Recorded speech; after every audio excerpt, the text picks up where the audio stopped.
Hey, good afternoon, guys. Got one little short video for you. What you see here. On the left, we have a 1964 F-100 V8 short bed. On the right, we got a 65 F-100 long bed, also with a V8. Okay. My wife said we need a shop truck. Right after that show in Gainesville, she started looking on Marketplace. Found this truck and said, I'm buying it. I said, okay. I said, can we cut it up and make a crew cab out of it? She said, no. No, we can't. So, that's why I bought the red one. I didn't really buy it, though. I traded for it. I put the word out that I would trade some control arms, cross member, for truck and some parts, some extra doors. Okay, so got this 65. Got to find another door. I think the guy that I traded is going to get me another door eventually. Truck's in pretty good shape. I won't be using the bed. I've already got a bed. So if you're saying you're going to make a crew cab out of that, yes, I am. Probably seen it done a couple of times on YouTube, and I've seen a bunch of them done. I don't like the factory crew cabs because I don't like that pie cut shape piece between the doors and the strip down between on these trucks, and the shape of the windows. I don't like it. I think they should be straight up and down between. Yeah, and of course that takes a lot of work. So nobody ever does it. Okay, well that's exactly what I'm going to do. I have a 66 just like this in the backyard. I got it taken apart. In fact, that's the frame way over there by that green truck. That's the 66 long bed chassis. Okay, so I'm going to use the two cabs. The 66 has a title. Got it from my kid. So I'll use the title from it. So it will be a 66. And I won't use this bed because I've already got another bed. Now, the 66 long bed that my kid had, we cut down, but we did not cut it to a short bed. We cut 12 inches out of the front and made it a medium bed. I always thought these trucks, that the front part of this bed looks too long. And when it's cut down to a short bed, even if you cut the back and the front together, the short beds just look too short. Like that one there, short bed looks too short to me. That's just me, I guess. So, we made a medium bed. That's what I'm going to put. When I do the cabs, the doors are going to go straight up. Yeah, it's going to take some doing to make those doors work right. I'll put the doors on backwards so they're suicide, which will make it easier to have that seam in the middle. And yeah, it's going to be a lot of work. Nothing but sheet metal though, right? I don't know if I'll build a frame for it, if I'll use that frame right over there. I may use that frame. This got a frame under it, the same thing, so I don't know. I do like building tube chassis though, so might do that. Not decided yet. I've got a couple of projects that I got to finish first, prototype stuff. So I guess you're asking me, well, what makes you think you can do that? Just make a badass crew cab like that? Well, I've done it before. In 1988, when I was only 23, I cut up two Mazda trucks and put the cabs back to back, along with my brother and the guy that owned the truck. And I made this one too. Okay, this is a crew cab I made myself. Okay, now I did not make those rear doors. I got them out of Australia. Got the doors and the door frames out of Australia, swap sides. But I did have to cut right down the middle because the back of that door was curved. The back of the front door was curved, and the front of the back door was curved the opposite way.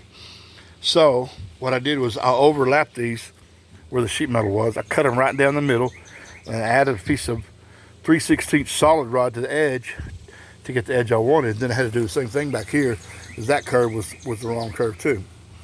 But these do not have barn door style hinges. These hinges turn inside the body just like the front door does, like that, inside instead of outside, like the average hinges that you see. I can't open this door because it's got a spring lock on it where it stays locked, so that nobody can open that back door going down the road. got to hit a button on the dash with a it's got like a puller that unlocks the door. You hit a button on the dash, and then they can open the door from there. The other thing I did to this is I made some dually fenders. This is a long bed, and that's an actual Mazda long bed. Made those fenders out of short bed bedsides, and I just roughed them in with Dynaglass over the sheet metal.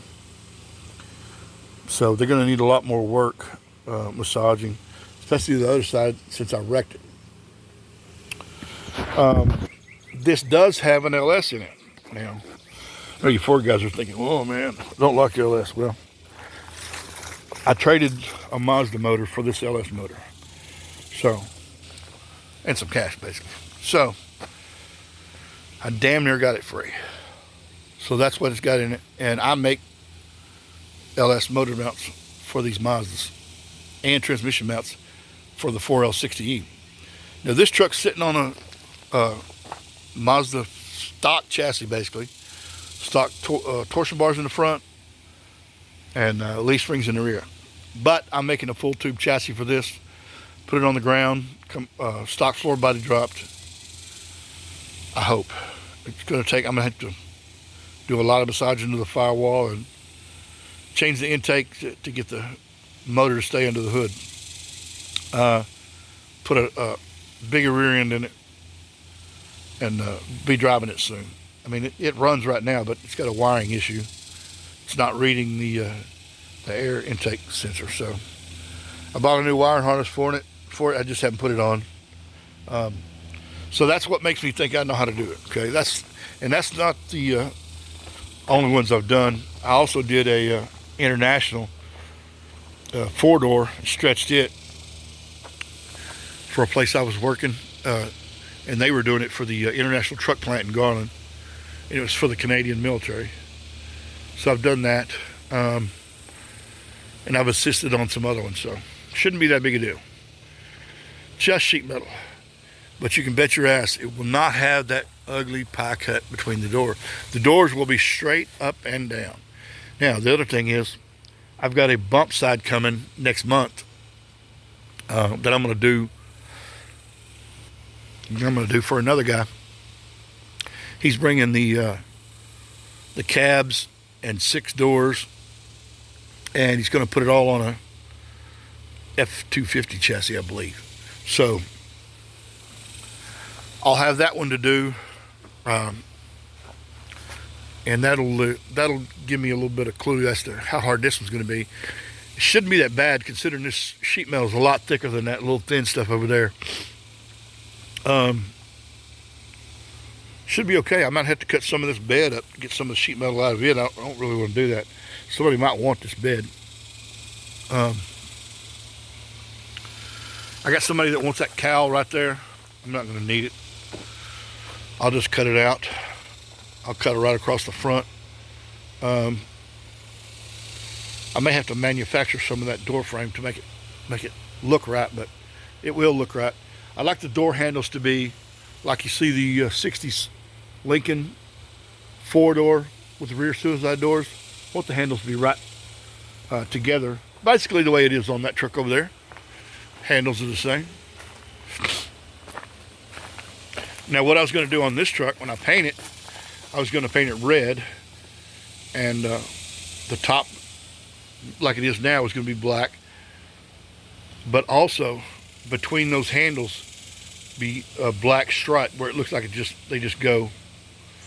And then I was going to airbrush the handles where they look chrome, or put some chrome looking paint on them or something, or actually maybe gotta get chrome handles. I don't know. I just have some ideas for the door handles. Anyways, that's me telling you about that plan. So there's the chassis for it. This is basically video number 1, introduction to it, the crew cab. Hope I can do it. Think I can. Speaking of chassis, there's a chassis right there I built. That's a tandem chassis. It's a tandem Mazda chassis on air ride. Goes under that cab right there. You don't see an air tank because the frame is the air tank. That's 2x3. rectangle tube. I've got to redo the forelinks. I didn't like the way it fits. It gets too much lift from the front axle, and I need sub for the back axle too. Well, then I need them to act together basically. I got to build some 2 arms for it, and then I'm going to sell this chassis because the guy that has that truck there is going to come get it. He does not want this chassis, so we'll do something with that. But basically, yes, I can build a chassis. I might build a tube chassis for this Ford.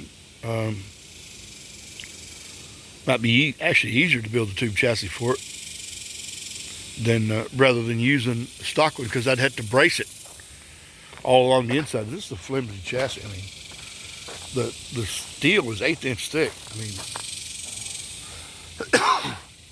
is that 1/8 inch thick? Might be a hair bigger than 1/8 inch.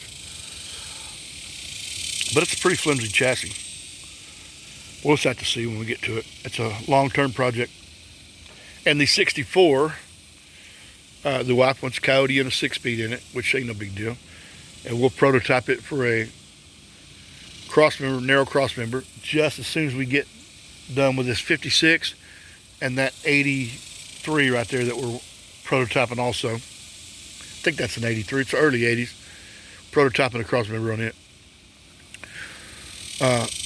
I'll do the crossmember, and then I'll build a bolt-on 4-link setup for the rear of that 64. I'm going to do the same thing for this. I'm going to have a 4-link that uses those holes right there to mount the 4-link, where it just basically bolts on. You don't have to measure anything. And then for a step notch, I'll make a step notch that goes right there that uses those rivet holes to line it up. Basically, you cut those rivets out, cut that mount off, and stick your outside plates of your step notch on there with those 2 holes, put bolts in it, weld your step notch to the frame, and then it'll be tabbed where you can cut that center section out, and then run your bars across and finish out your step notch without having to do any measuring at all, basically. I used to make 4-links like that. I used to make Watts links, all kinds of stuff like that. So that's nothing. It's just a matter of time to me, getting time to do it. So that's another project coming up. If you're interested in it, let me know. Hit like and subscribe. Peace.